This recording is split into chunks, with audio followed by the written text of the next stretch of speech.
F'każ ta' xiri ta' ribżal fuq il-baħar u li Transport Malta ma kienx kuntenta bihom tant li ma ħallsitx, il-Partit Nazzjonalista qed jattakka fid-der u jiddefendi minn wara l-kwinti.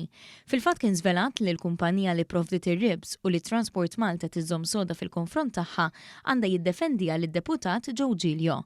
Biex jipprova jaħbi l-konflitt interess wara l-inqabad, Joe Giglio qal lil Malta Today li qed jipprova jimmedja. Iżda il-korrispondenza li Rawa News u li l-Malta Today tagħmel referenza għalija tixħed kif Giglio mhux jimmedja qiegħed, iżda jitlob lil Transport Malta tħallas għal dak li sallum ma ħallsitx.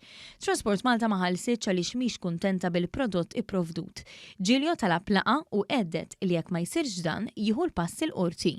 U fil-waqt li Transport Malta żomm soda quddiem dan it-teddid ta' Giglio, il-kellim nazzjonalista Ivan Castillo joħroġ jajjara u jitlob investigazzjoni.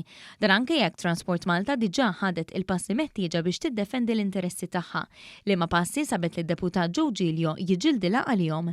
Interessanti ħafna li Giglio kiteb lil Transport Malta wara li l-każ kien diġà fil-pubbliku u l-Partit Nazzjonalista ħareġ stqarrijiet dwaru. Każ bħal dan juri kif kontinwament il-Partit Nazzjonalista jipprova jagħti impressjoni ta' pożizzjoni mod meta minn wara ikollu min qed jieħu pożizzjoni mod ieħor. Din mhix l-ewwel darba li Giglio qabad pożizzjoni kuntrarju għal dik li jkun qed jieħu l-Partit Nazzjonalista fid-der. Fid-der ċentrali huma kuntenti xejn b'din is-sitwazzjoni.